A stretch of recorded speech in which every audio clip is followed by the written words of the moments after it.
Gabriel n'avait pas d'amis. Il s'ennuyait beaucoup. Alors il a lancé Mlog.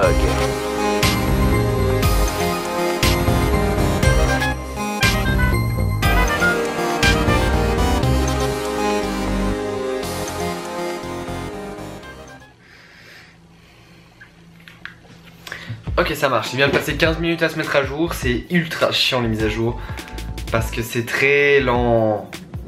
J'ai encore jamais connecté mon téléphone au Wi-Fi, faut que je le fasse maintenant. Mon mot de passe de Wi-Fi c'est pipi caca. Bonjour à tous et bienvenue dans un tout nouvel épisode de Mlog qui était un épisode absolument extraordinaire parce que ça fait très longtemps que j'ai rien tourné et on va commencer par quelques petites explications sur Gléo maintenant.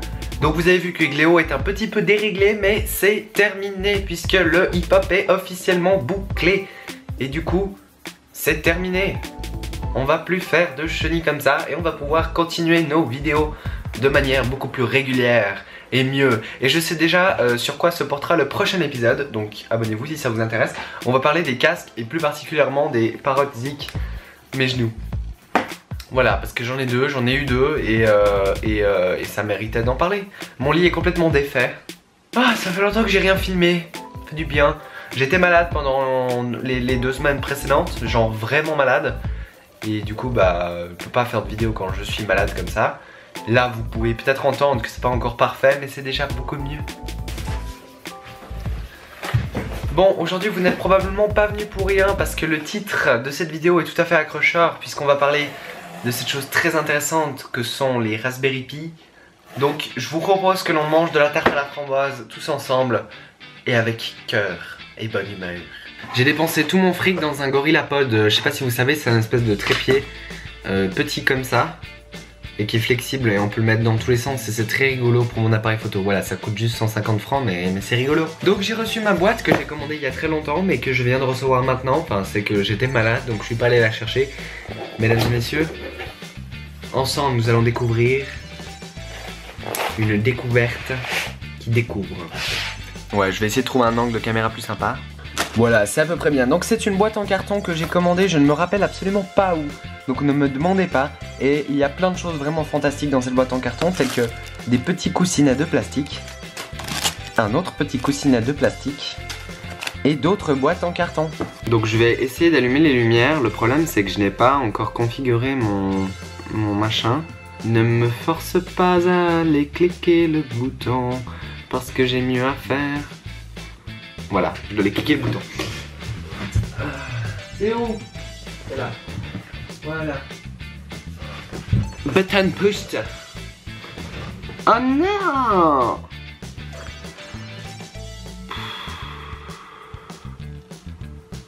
Philippe, votre application c'est de la grosse.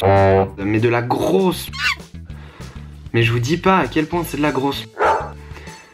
Vous achetez des ampoules 200 balles et il y a une application qui est aussi mal codée que ça. Mais en fait, à chaque fois que je reconnecte mon téléphone à l'application, il va me mettre tous ces pré-réglages de base de merde. Et à chaque fois, il les remet. Mais il se contente pas simplement de me les remettre ici, que je dois effacer. Il me les met là et il me les synchronise sur mon cloud et il me les met dans tous mes appareils. Et donc ici, je dois venir les effacer en cliquant là. Effacer. Prochain. Puis vous voyez, à chaque fois que j'essaie de cliquer, il le déplace. Efface, regardez.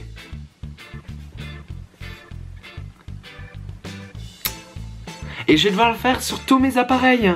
Parce qu'il ne le synchronise pas en plus. Il synchronise ce que vous ajoutez, mais pas ce que vous enlevez. Et même quand vous ajoutez quelque chose, ça prend mais des heures à synchroniser, des heures. Je veux dire, je suis désolé, mais j'ai pas l'impression d'avoir payé ça 200 balles. Ça fait plus codé par Alfred le dimanche quoi. Donc voilà, je suis très déçu de cette application. La seule chose que j'aimerais faire là actuellement c'est allumer la lumière. Est-ce que vous voyez comment je galère? Regardez, regardez. Il s'est mis entre 2 pages. Non mais... Mais allô? Mais je fais comment? Mais je peux plus l'enlever. Mais il est bloqué. Est-ce que ça fait genre j'ai à payer ça 200 francs? Non. Voilà, j'ai effacé tous les trucs de merde, mais il n'y a pas les miens, donc je peux toujours pas allumer la lumière. Donc j'ai un petit peu allumé la lumière, ça m'a pris que 4 heures. Bon, c'est parti. Donc je disais, j'ai acheté un starter kit, même si c'était vraiment pas nécessaire. Donc qu'est-ce qu'il y a dans la boîte? On a une carte mémoire, qui permet de mémorer la mémoration. On a une câble HDMI, très pratique pour HDMI et l'HDMIsation. Non, très pratique pour connecter le machin au bidule, à l'écran. Un écran, c'est important les écrans. On a un câble Ethernet aussi, c'est une bonne chose. On a un power brick, une alimentation en français si vous préférez. Normalement, vous pouvez connecter n'importe quelle alimentation provenant d'un smartphone. C'est une prise standard de smartphone. Sauf que c'est recommandé d'acheter une alimentation dédiée qui a plus de voltage. Parce que si vous avez plus de voltage... Non, d'ampérage, pardon. Parce que si vous avez plus d'ampérage, l'ordinateur tourne mieux, tout simplement. Donc on enlève la prise anglaise. Ou on déménage en Angleterre, comme on préfère. Mais je ne vais pas refaire ce gag. On met une prise suisse, qui est la meilleure de toutes les prises au monde. Et ouais. Et ouais, on a cette chance en Suisse. En fait, c'est très similaire au français, mais c'est mieux parce que c'est suisse. Bon, voilà. Donc l'alimentation, elle est bonne. Ensuite, qu'avons-nous d'autre? On a un boîtier pour ranger l'ordinateur. Hein, c'est bien, hein, le boîtier, vous savez. Le voici. Très joli. Celui-ci, j'avais déjà déballé, donc il est déjà plein de traces de doigts. Et enfin, on a la chose la plus importante, à savoir l'ordinateur lui-même. Donc, maintenant, nous avons l'ordinateur lui-même. Alors, j'ouvre la boîte, je le sors. C'est la seule chose que j'avais pas déjà déballé. Et voilà, le mode d'emploi. Donc voici le bidule mûche. Donc on va prendre des précautions, c'est fragile.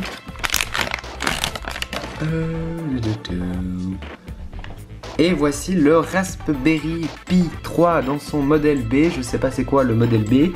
Le voici, il est joli, il est mignon et il est joli. Donc qu'est-ce que c'est quoi, dis donc, que ce petit objet tout chouquinou? C'est un micro-ordinateur monocarte, hein, vous pouvez voir qu'il n'y a qu'une seule carte, hein, effectivement, je ne vous apprends rien. C'est un ordinateur équipé ici d'un petit processeur Broadcom.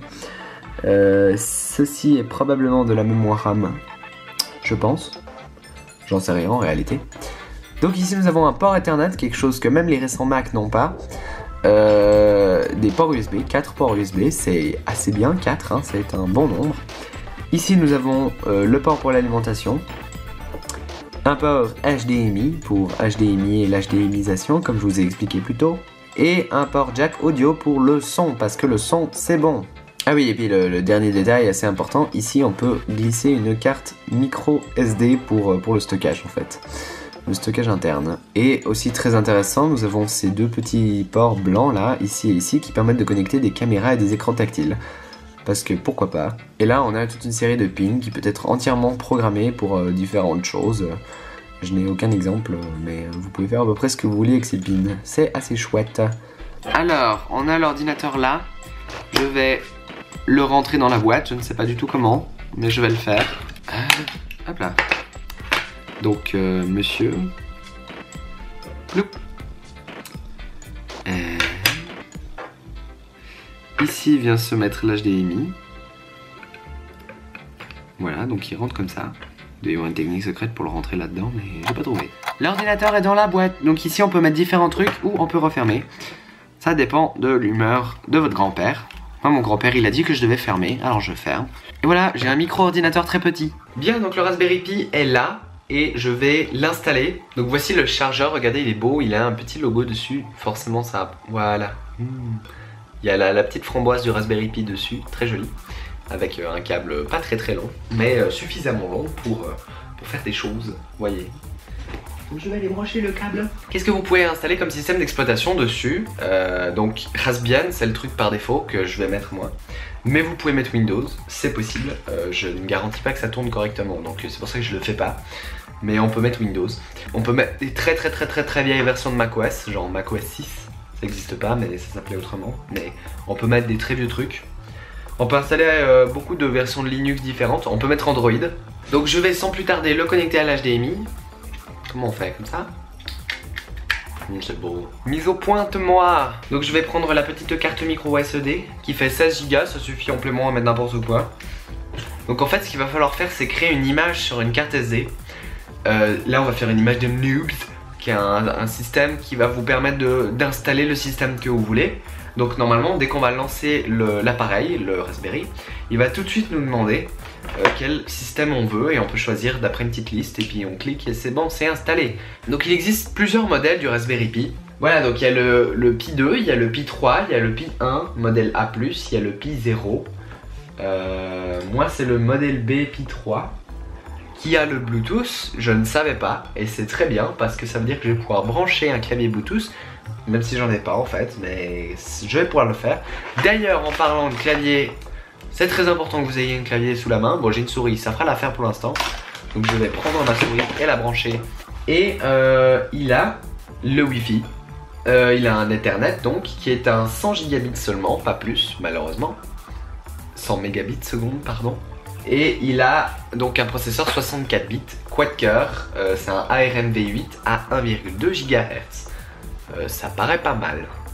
Voilà, bien entendu, tous les USB que vous avez vus là-dessus, ce sont des USB 2. Parce que pas besoin de plus. Le téléchargement, il avance mais ça va pas vite. Donc ce qu'il va falloir faire, très important Lee, c'est de formater la carte SD. Donc j'ai déjà mis la carte SD là-dedans, elle est là. Elle est ici. Je l'ai déjà mis dedans. Et il faut la formater. Donc on a ce petit programme qui va nous permettre de la formater. Donc on va faire Quick Format et tout, on va lui donner un nom, on va cliquer sur Format. Faire la mise au point. Et ce qu'il faut maintenant, c'est prendre les fichiers de Noobs et de les glisser là-dedans. Vous voyez pas ça en dehors du cadre, mais les glisser tout simplement à la racine de la carte mémoire. Et ça devrait marcher par magie. Voilà, j'ai encore changé d'angle parce que je change d'angle tout le temps. Donc la copie est environ terminée, c'est marqué qu'il reste environ 5 secondes depuis au moins 10 minutes. Mais c'est presque terminé, j'ai changé la batterie à l'appareil, comme ça je vais pouvoir continuer de parler pendant 20 minutes. J'étais en train donc de bosser le prochain générique, qui est déjà celui de l'épisode précédent, mais c'est un détail.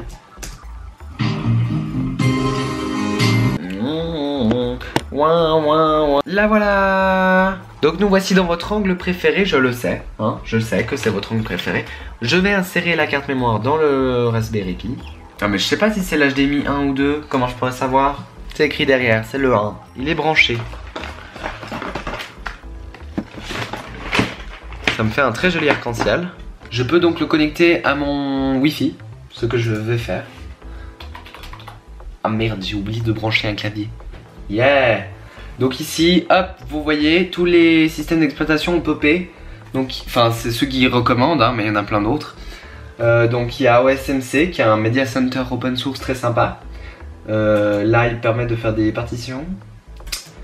OpenELEC, je sais pas ce que c'est. Et Windows. Bien entendu, nous allons mettre Raspbian, qui est le recommandé. Et bah, c'est parti, hein, installe. C'est fini, l'installation est terminée. Alors, je vous propose qu'on regarde à quoi ça ressemble. J'ai pas encore testé, mais voici, mesdames et messieurs, le bureau de Raspbian. Très joli, avec un petit menu. Waouh! Et des petites choses, et des petits trucs. Et on peut faire plein de bidules. Genre, regardez, on peut aller dans Games et il y a Minecraft préinstallé. Voilà, Start the Game. Create a new world.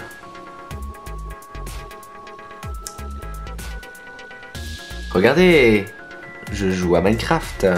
Ouh, en 60 FPS en plus. Alors oui, c'est... Oh, je l'ai même lancé 2 fois. Ah non, je l'ai pas lancé 2 fois, il est juste en dehors de la fenêtre. Allô? Non mais allô? Non mais c'est quoi ça? C'était ma petite présentation de Minecraft.